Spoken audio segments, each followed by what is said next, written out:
चलिए बच्चों स्टार्ट करते हैं केमिकल रिएक्शन से। ठीक है, तो केमिकल रिएक्शन क्या होता है? जब दो चीजें आपस में मिलती हैं और एक नई चीज बनाए। ठीक है, इसी को क्या कहते हैं?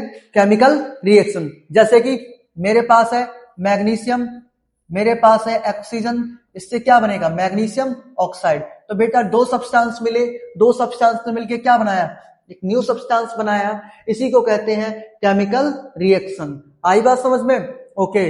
अब बेटा ध्यान से सुनना, केमिकल रिएक्शन के अंदर बहुत ही इंपॉर्टेंट बात, जो भी चीज यहां पर फॉर्म होगी बेटा, जो भी चीज यहां पर फॉर्म होगी वो क्या रखेगी? Different properties. वो रखेगी डिफरेंट प्रॉपर्टीज।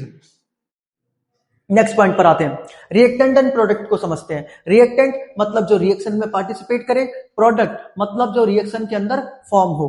ठीक है, तो कैसे? ध्यान से देखो, मेरे पास एग्जांपल है मैग्नीशियम प्लस में ऑक्सीजन से बनता है मैग्नीशियम ऑक्साइड। ओके बेटा, तो ये क्या हो जाएगा? ध्यान से देखो, ये हो गया आपका रिएक्टेंट और ये क्या हो गया आपका? प्रोडक्ट। क्या हो गया? प्रोडक्ट। ठीक है, चलिए आगे बढ़ते हैं। Chemical equation. केमिकल इक्वेशन का मतलब होता है, हमने क्या किया, किसी भी केमिकल रिएक्शन को सिंबल्स की मदद से लिख दिया। बस इतना ही याद रखो, सिंबल्स से क्या करना? रिप्रेजेंट करना किसी भी केमिकल रिएक्शन को क्या कहलाता है? Chemical equation. जल्दी से जल्दी एग्जांपल देख लेते हैं। जैसे मैंने लिखा H2 प्लस में O2 से बनता है H2O। ओके, तो यहां पर हाइड्रोजन है दो दो, ऐसे करके हम जल्दी से बैलेंस कर देते हैं इसको। 2 2। अब बेटा क्या हुआ, यहां पर हमने सिंबल ही तो यूज किया है, साथ ही साथ हम क्या दिखाएंगे? गैस है, ये भी गैस है और ये क्या है? लिक्विड। ठीक है, तो केमिकल इक्वेशन का मतलब होता है केमिकल रिएक्शन को सिंबल्स की मदद से, इक्वेशंस की मदद से उसे रिप्रेजेंट करना। ठीक है, कुछ इंपॉर्टेंट सिंबल्स हैं जिसके मैं मीनिंग पता होनी चाहिए। जैसे अगर कहीं पर भी क्वेश्चन में जैसे किसी मेटल के पीछे S लिखा हुआ है या फिर L लिखा हुआ है या फिर G लिखा हुआ है या फिर AQ लिखा हुआ है या फिर DIL लिखा हुआ है, डाइल्यूट। ठीक है, इन सभी के मतलब क्या होते हैं? या फिर कहीं पर ये लिखा हुआ है या एरो बना हुआ है या इस प्रकार से है, इन सभी के मतलब को जान लेते हैं। S का मतलब होता है सॉलिड, L का मतलब होता है लिक्विड, G का मतलब होता है gas, aqueous dissolve in water इसका मतलब होता है एक्वस, डाइल्यूट मतलब बहुत ही ज्यादा पतला होना। ठीक है, इसका मतलब क्या होता है? प्लस का रिएक्ट विद, प्लस का मतलब क्या होता है? React with. इस एरो का मतलब क्या होता है? गिब्स। क्या होता है? गिब्स। इसका मतलब होता है रिवर्सिबल। क्या होता है? मतलब रिवर्सिबल। अगर कहीं पर भी आपको ये वाला सिंबल दिखे तो आप समझ जाना ये सिंबल दे रखा है आपको हीट का। किसका दे रखा है? हीट का। जल्द से जल्द समझ लो इन चीजों को, देखो ये बहुत ही ज्यादा यूज होने वाले हैं। ठीक है, एक और बचा हुआ है कॉन्क। ठीक है, कॉन्क। कॉन्क का मतलब क्या होता है? कॉन्सेंट्रेटेड। कॉन्सेंट्रेटेड। कॉन्सेंट्रेटेड मतलब जैसे अगर मान लो कहीं पर लिखा आ जाता है कॉन्सेंट्रेटेड एसिड, इसका मतलब क्या है? उसके अंदर एसिड जो है वो ज्यादा है और वाटर की अमाउंट क्या है? कम है। कॉम्बिनेशन रिएक्शन से स्टार्ट करते हैं अपना। कॉम्बिनेशन रिएक्शन, दो चीजों को मिलकर एक नया चीज बनाना। जैसे एग्जांपल में देखिए, मैंने लिखा मैग्नीशियम प्लस में ऑक्सीजन से क्या बन रहा है? Magnesium oxide. ठीक है बेटा, तो यहां पर क्या हुआ? दो रिएक्टेंट आपस में मिले, उन्होंने क्या बनाया? एक प्रोडक्ट। तो जब कभी भी ऐसा हो दो से एक सिंगल प्रोडक्ट बने, उसी रिएक्शन को क्या कहते हैं? क्या? Combination reaction. एक और एग्जांपल देखो, मैंने लिखा H2 प्लस में O2 से बनता है H2O। ठीक है बेटा, तो ये भी क्या है? हमारी कॉम्बिनेशन रिएक्शन, बिकॉज दो रिएक्टेंट से बन रहा है एक प्रोडक्ट। ओके बेटा, दो रिएक्टेंट से क्या बन रहा है? एक प्रोडक्ट। तो जब भी दो रिएक्टेंट से एक प्रोडक्ट बने, समझ जाना कौन सी रिएक्शन है? कॉम्बिनेशन रिएक्शन है। इसकी ठीक उल्टी होती है डिकम्पोजिशन रिएक्शन। डिकम्पोजिशन रिएक्शन में क्या होता है? एक रिएक्टेंट से बनते हैं दो से या दो से अधिक प्रोडक्ट। एग्जाम्पल देखो, मैंने लिखा कैल्शियम कार्बोनेट, मैंने इसको किया हीट, इससे बनेगा CaCO, सॉरी CaO, क्या बनेगा? CaO प्लस में CO2। तो बेटा एक है रिएक्टेंट और इससे बन रहे हैं दो प्रोडक्ट। तो देखो कहानी उल्टी हो गई कि नहीं हो गई? इसीलिए याद रखना, हम हमेशा डिकम्पोजिशन रिएक्शन को कॉम्बिनेशन रिएक्शन का जस्ट अपोजिट भी बोलते हैं। ठीक है, अब जो डिकम्पोजिशन रिएक्शन है वो तीन तरीकों से होता है, लाइट, इलेक्ट्रिसिटी और सनलाइट से। ठीक है, तो जब हीट के द्वारा होगा, ठीक है, जब हीट के थ्रू होगा मतलब जब हीट ब्रेक करेगी किसी भी कंपाउंड्स को ब्रेक करेगी पार्ट्स में, तो उसी को बोलते हैं थर्मल डिकम्पोजिशन। जैसे कि मेरे पास है लेड नाइट्रेट PbNO3 का होल ट्वाइस। जब बेटा हम इसे गर्म करेंगे तो क्या बनेगा, लेड ऑक्साइड बनेगा, साथ में NO2 गैस निकलेगी, साथ में ऑक्सीजन बनेगा। ठीक है बेटा, ये क्या होता है हमारा, ये रिएक्शन होने वाली है डिकम्पोजिशन। ओके, अगर एक और एग्जांपल जानना चाहते हो तो फेरस सल्फेट FeSO4, बेटा जब इसको हीट करते हैं तो क्या बनता है Fe2O3 प्लस में SO2 प्लस में SO3। देखा, एक रिएक्टेंट, बेटा एक रिएक्टेंट क्या हुआ, एक रिएक्टेंट हीट से ब्रेक हो गया किसमें, बहुत ही छोटे छोटे पार्ट्स में, और इसी को क्या बोलते हैं, थर्मल डिकम्पोजिशन। चलो एक और एग्जांपल देखना चाहते हो तो तीसरा देख लो, CaCO3, इसको हीट करते हैं तो क्या बनता है CaO प्लस में CO2। ठीक है, क्विकलैंड, ये क्या है हमारा, मार्बल का फॉर्मूला होता है, ये होता है मार्बल का। ठीक है, और इसे क्या बोलते हैं हम लोग, क्विकलाइम। क्या बोलते हैं बेटा, क्विकलाइम। चलो अब समझते हैं फोटोलाइटिक डिकम्पोजिशन को। थर्मल तो समझ लिया, फोटो मतलब लाइट से ब्रेक करेंगे, मतलब एक रिएक्टेंट जो है उसको जो डिकम्पोज करने का काम होगा वो होगा सिंपली हमारी एक लाइट का। ठीक है, ये बहुत आसान है। इसके लिए हम दो चीजें याद रखेंगे, AgCl और AgBr। क्या याद रखोगे, AgCl और AgBr। आजकल आज बाहर, आजकल आज बाहर, इसको हम क्या करेंगे, सनलाइट डाल देंगे। ठीक है, HNu, ये क्या होता है सनलाइट, या फिर सनलाइट आप लिख सकते हो, या फिर ये सिंबल यूज कर सकते हो। जैसे आप सिंबल यूज करोगे किसमें टूट जाएगा, Ag, और साथ में टूट जाएगा Cl2 गैस में। वैसे ही इसको भी आप याद कर सकते हो, जैसे ही सनलाइट देंगे इसको तो क्या होगा, ये टूट जाएगा Ag और प्लस में Br2 में। ठीक है, गैस में। इसीलिए देखो यहां पर क्या हुआ, सिंगल रिएक्टेंट से 2 और मोर प्रोडक्ट मिले, सिंगल रिएक्टेंट से 2 और मोर प्रोडक्ट मिले। दैट्स व्हाई ये जितने भी एग्जांपल मैंने लिखा है सभी डिकम्पोजिशन रिएक्शन के हैं, बट यहाँ पर क्योंकि अलग अलग चीजों के द्वारा किया गया है इसलिए इनके नाम अलग अलग पड़ गए। जब लाइट से किया तो थर्मल, सॉरी जब लाइट से किया तो फोटोलिटिक, जब मैंने हीट से किया तो थर्मल। वैसे ही जब अगर मैं इलेक्ट्रिसिटी डालूंगा, क्या डालूंगा बेटा, इलेक्ट्रिसिटी। देखो यहाँ पर क्या लिखा है, इलेक्ट्रो, मतलब इलेक्ट्रिसिटी के थ्रू हम ब्रेक करेंगे इस चीज को तो क्या होगा वो ध्यान से देखते हैं। ठीक है, जल्दी से आ जाइए देख लेते हैं। मैंने लिखा H2O, बेटा यहां डालेंगे इलेक्ट्रिसिटी। क्या डालेंगे, इलेक्ट्रिसिटी। जैसे इस इलेक्ट्रिसिटी पास होगी ये टूट जाएगा H2 प्लस में O2 में। देखा, एक रिएक्टेंट और प्रोडक्ट कितने हैं, दो, तो यानी कि डिकम्पोजिशन रिएक्शन है, इलेक्ट्रिसिटी का यूज हुआ इसलिए ये क्या है, इलेक्ट्रोलाइटिक डिकम्पोजिशन। ठीक है, चलो आगे बढ़ते हैं। डिस्प्लेसमेंट रिएक्शन, क्या करेंगे, डिस्प्लेसमेंट रिएक्शन। डिस्प्लेसमेंट रिएक्शन में क्या होता है, मोर रिएक्टिव रिप्लेस कर देगा लेस रिएक्टिव मेटल को। ठीक है, मोर रिएक्टिव मेटल डिस्प्लेस कर देगा लेस रिएक्टिव मेटल को। ओके, चलिए देखते हैं कैसे करेगा। तो यहां पर मैं एग्जांपल लेता हूं कॉपर सल्फेट का। बेटा ये कॉपर सल्फेट है, इसका कलर होता है ब्लू। कैसा होता है, ब्लू। ओके, इसमें हम मिला देंगे आयरन को। बेटा आयरन क्या है, मोर रिएक्टिव मेटल है। क्या है, मोर रिएक्टिव मेटल। तो जैसे ही more reactive metal less reactive metal को देखेगा उसकी पोजीशन से क्या कर देगा, हटा देगा। तो यहां पर क्या हो जाएगा, FeSO4 और प्लस में कॉपर कहां चला जाएगा, बाहर। तो जो ब्लू कलर होता है कॉपर सल्फेट का वो होता है कॉपर 2+ आयन की वजह से, बट यहां से तो कॉपर आयन चला गया। ठीक है, तो इसलिए इसका कलर कैसा हो जाएगा बेटा, हरे रंग का। कैसा हो जाएगा, हरा, मतलब ग्रीन कलर। ओके, चलिए आगे चलते हैं। Double displacement reaction.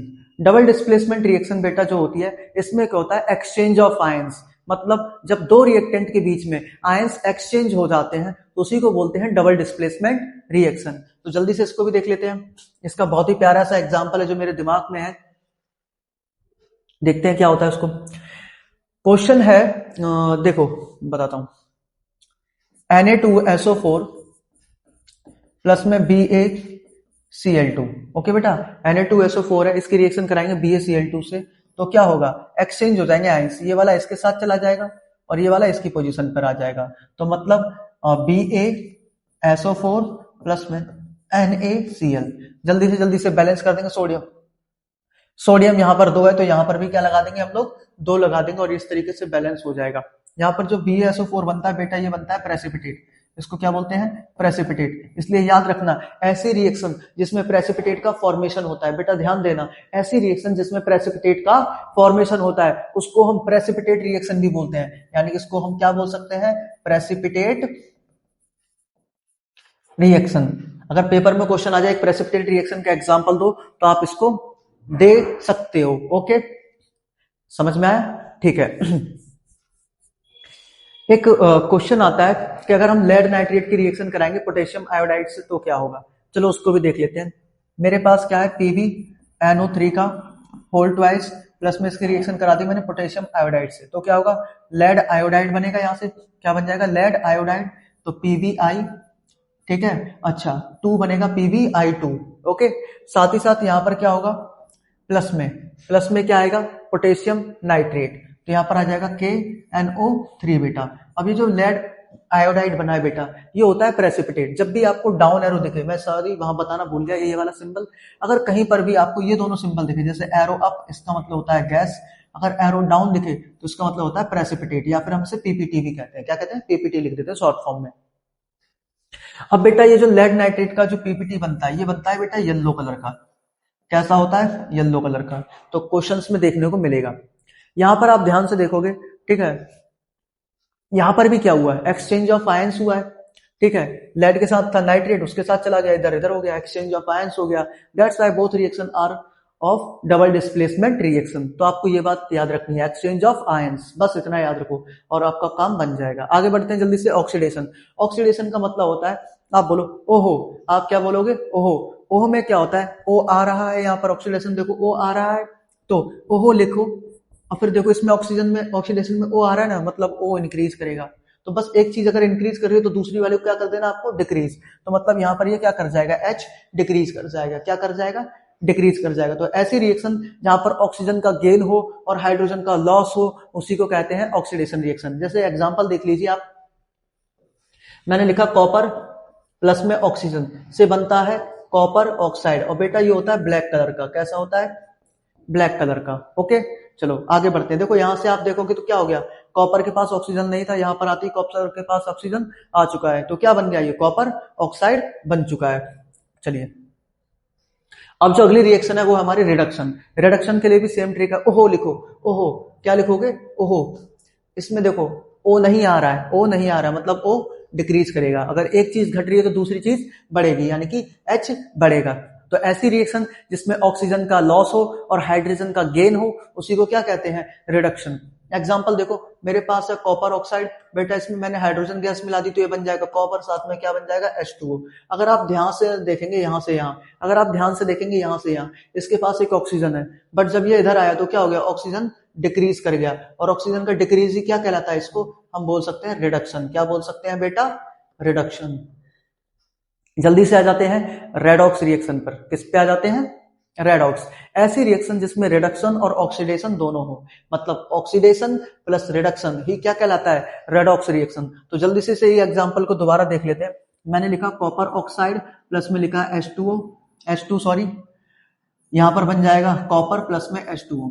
अगर आप ध्यान से देखेंगे यहां पर हाइड्रोजन के पास ऑक्सीजन नहीं है, तो यहाँ पर ऑक्सीजन का क्या हुआ है, इंक्रीज हुआ है। यहाँ पर क्या हुआ है, ऑक्सीजन का इंक्रीज हुआ है। अगर आप यहाँ पर ध्यान से देखेंगे तो यहाँ पर क्या हुआ है, ऑक्सीजन का बेटा डिक्रीज हुआ है। ध्यान से देखो क्या हुआ है, ऑक्सीजन का डिक्रीज हुआ है। ओके, तो एक ही रिएक्शन के अंदर क्या हो रहा है, ऑक्सीजन का इंक्रीज भी हो रहा है और डिक्रीज भी हो रहा है। इंक्रीज मतलब ऑक्सीडेशन, इंक्रीज मतलब बेटा ऑक्सीडेशन, और डिक्रीज मतलब क्या होता है, रिडक्शन।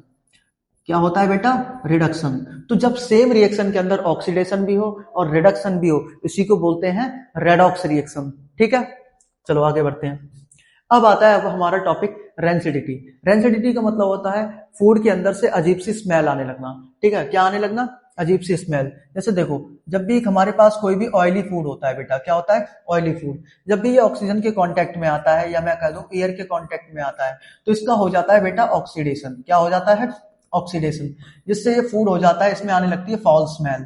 कैसी आने लगती है बेटा, बहुत ही अजीब सी गंध आने लगती है।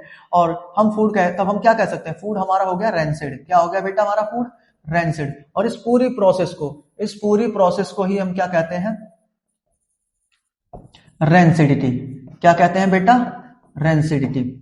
आगे बात समझ में, ठीक है। इसको रोकने के भी उपाय हैं कुछ, जैसे एयर की वजह से हुआ है ना, तो एयर टाइट कंटेनर में रख दो, या फिर दूसरा तरीका क्या है, आप एंटीऑक्सीडेंट मिला दो, क्योंकि ऑक्सीजन ही तो बढ़ रहा है, ऑक्सीजन के प्रोसेस को स्लो डाउन कर दो। ठीक है, ऑक्सीडेशन की प्रोसेस को। आप ये सब काम कर सकते हो, ठीक है। और या फिर एक और काम कर सकते हो, आपने देखा ही होगा जो चिप्स वगैरह के पैकेट होते हैं उसमें नाइट्रोजन गैस भरी हुई होती है, तो सेम आप नाइट्रोजन गैस का भी उसमें स्प्रिंकल कर सकते हो, छिड़काव कर सकते हो। चलो अब हम डिस्कशन करेंगे कुछ इंपॉर्टेंट क्वेश्चंस का। तो ये रहा हमारा इंपॉर्टेंट क्वेश्चन जो हम पढ़ने वाले हैं यहाँ पर। वो कह रहा है कि why should a magnesium ribbon be clean before burning. देखो मैग्नीशियम जो रिबन होती है ना, मान लो थोड़ी देर के लिए मैग्नीशियम रिबन है, जब ये एयर के कांटेक्ट में आएगी तो एयर की वजह से इसके ऊपर एक मैग्नीशियम ऑक्साइड की लेयर चढ़ जाती है, ठीक है। अब जैसे आप कैंडल लेकर आओगे, इसको जलाने की कोशिश करोगे, ये नहीं जलेगी। तो हम क्या करते हैं, हम एक कोई भी रैगमाल पेपर, मान लो रैगमाल पेपर है, इसको हम क्या कर देंगे, रब कर देंगे, इसके ऊपर से ऑक्साइड की लेयर हटा देंगे।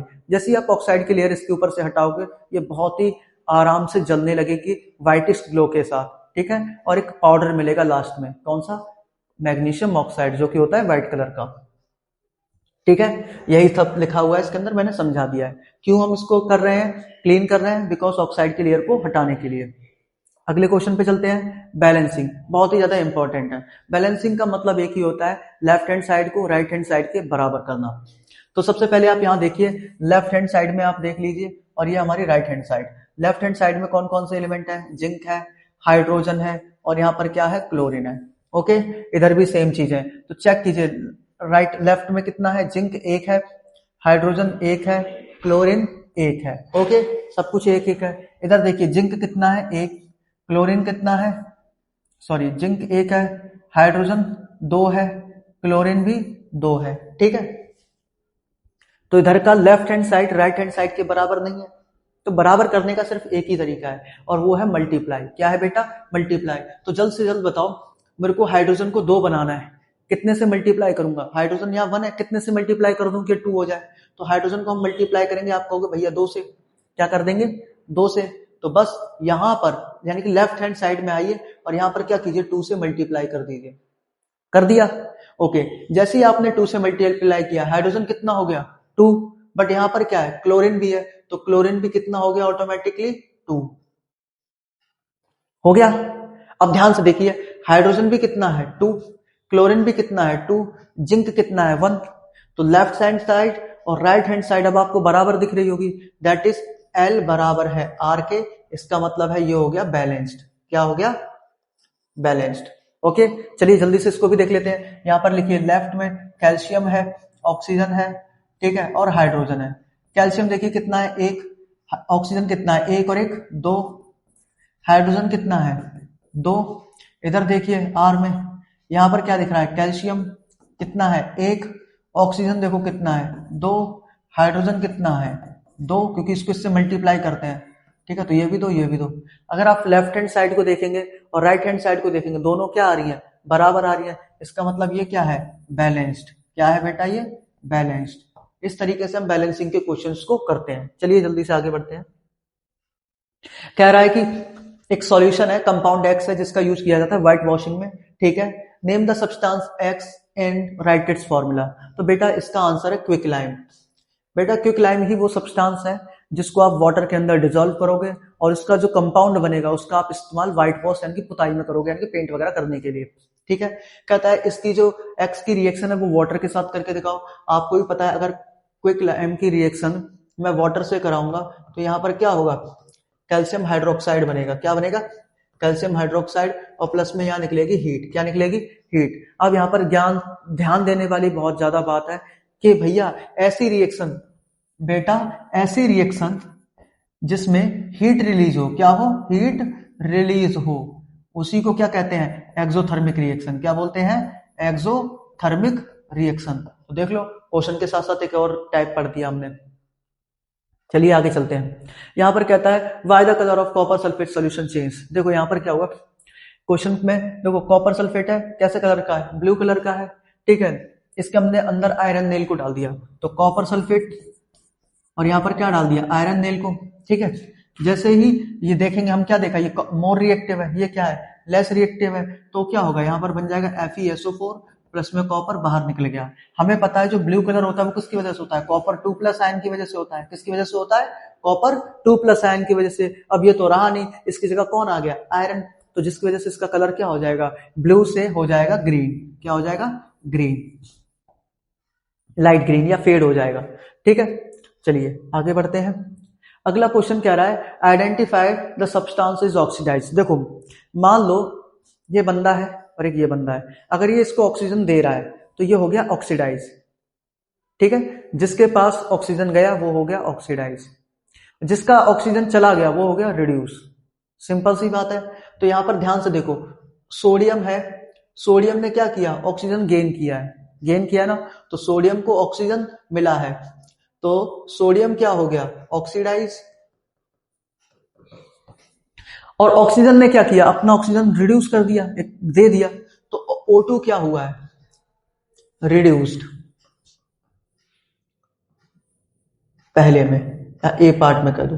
बी पार्ट पर आते हैं, कॉपर है, कॉपर ने क्या किया, यहां पर ऑक्सीजन लॉस कर दिया, तो ये क्या हो गया, कॉपर, कॉपर ऑक्साइड क्या हो गया, रिड्यूस्ड। और वहीं पर हाइड्रोजन ने क्या किया है, ऑक्सीजन गेन किया है, ऑक्सीजन क्या किया है, गेन, तो इसको क्या हो गया, ये हो गया ऑक्सीडाइज्ड, ये क्या हो गया बेटा, ऑक्सीडाइज्ड। ठीक है, चलो अगले क्वेश्चन पर चलते हैं। Magnesium ribbon is burned in the oxygen to give white powder, name the compound, जो पाउडर बनेगा, मैंने बताया था ना अभी पाउडर बनता है, तो जब मैग्नीशियम ऑक्सीजन के साथ रिएक्शन करता है तो बेटा बनता है मैग्नीशियम ऑक्साइड, तो यही इसका आंसर है। ठीक है, right the name of the type of chemical reaction taking place. देखो दो सब्सटेंस से एक बना, दो रिएक्टेंट से एक बना, तो इसको क्या बोलते हैं, कॉम्बिनेशन रिएक्शन। क्या बोलेंगे बेटा, कॉम्बिनेशन रिएक्शन। क्यों बोलेंगे, बिकॉज टू रिएक्टेंट और वन प्रोडक्ट, ये किसका टाइप था, कॉम्बिनेशन रिएक्शन का। आगे चलते हैं, what is the difference between displacement and double displacement reaction. तो देख लो मैंने यहां पर कुछ पॉइंट्स लिख दिए हैं, one element displace and another displace from, या मैं बोल सकता हूं कि सिर्फ मोर reactive metal less reactive metal को उसके सॉल्यूशन से डिस्प्लेस कर देता है। ठीक है, ओके, इसमें सिर्फ एक ही मेटल डिस्प्लेस होता है। अगर आपने एग्जांपल में देखा होगा, यहां पर देखिए, यहां पर Fe ने कॉपर को किया तो एक ही एलिमेंट तो हुआ है डिस्प्लेस, बस यहां पर क्या होता है, एक्सचेंज ऑफ आयंस होता है, दोनों मेटल आपस में डिस्प्लेस करते हैं। एग्जांपल देख लीजिए, सोडियम कहां चला गया, Ba के साथ, Cl2 के साथ, और ये SO4 के साथ चला गया। ठीक है, आगे चलते हैं। Why do you mean by precipitation reaction? देखो सिंपल सी बात है, ऐसी रिएक्शन जिसमें प्रेसिपिटेट का फॉर्मेशन हो बेटा, ऐसी रिएक्शन जिसमें प्रेसिपिटेट का फॉर्मेशन हो, उसी को बोलते हैं प्रेसिपिटेशन रिएक्शन। एग्जांपल तो आपको पता ही है, प्रेसिपिटेट कहां बनता था, Na2SO4 प्लस में BaCl2 से क्या बनता है, BaSO4 प्लस में 2NaCl। अब आपको पता है ये क्या होता है, प्रेसिपिटेट, ये क्या होता है आपका, प्रेसिपिटेट। तो ऐसी रिएक्शन जिसमें प्रेसिपिटेट का फॉर्मेशन हो उसी को कहते हैं precipitate reaction. A shiny brown compound, क्या कह रहा है, देखो कहता है a shiny brown coloured element X on heating in air become black in colour. मैंने थोड़ी देर पहले बताया था, कॉपर होता है उसे गर्म करते हैं तो कैसा बन जाता है, ब्लैक कलर का। ठीक है, तो name the element x and black colour compound formed. देखो यहां पर जो एक्स बोला गया है बेटा, ये है आपका कॉपर। ठीक है, इसको क्या बोला गया है, एक्स। जब कॉपर करता है ऑक्सीजन के कांटेक्ट में आने पर वो बन जाता है कॉपर ऑक्साइड, और यही होता है आपका ब्लैक कलर का। ठीक है, तो यही आंसर हो गया, डेट्स इट। चलिए केस स्टडी है, या पूरी केस स्टडी पढ़ लेना, ठीक है, पॉज करके। ओके, मैं डायरेक्ट इसको सॉल्व करना स्टार्ट कर रहा हूं। कहता है right the chemical equation for the burning of magnesium ribbon. अभी करके आए, दोबारा कर देते हैं। मैग्नीशियम रिबन का जो बर्निंग है, ठीक है, अगर यहां पर सॉल्व हो पा रहा है तो यही कर देता हूं। देखो मैग्नीशियम प्लस में ऑक्सीजन से क्या बनता है, 2MgO। ठीक है, बस हो गया। What type of chemical reaction takes between iron and copper sulfate? अभी हमने आयरन और कॉपर सल्फेट की रिएक्शन कराई थी ना, क्या हुआ था, डिस्प्लेसमेंट रिएक्शन। मोर रिएक्टिव ना लेस रिएक्टिव को क्या कर दिया था, डिस्प्लेस। तो यहां पर आ जाएगा आंसर डिस्प्लेसमेंट रिएक्शन। क्या आएगा, डिस्प्लेसमेंट रिएक्शन। ठीक है, name the gas evolve when magnesium react with water. देखो मैग्नीशियम यदि वाटर के साथ रिएक्शन करेगा, तो जब भी मेटल वाटर के साथ रिएक्ट करते हैं तो बेटा वो बनाते हैं हाइड्रोजन गैस। ठीक है, तो मैग्नीशियम प्लस में वाटर से क्या बनेगा, मैग्नीशियम हाइड्रोक्साइड, और प्लस में कौन सी गैस निकल जाएगी बेटा, हाइड्रोजन गैस।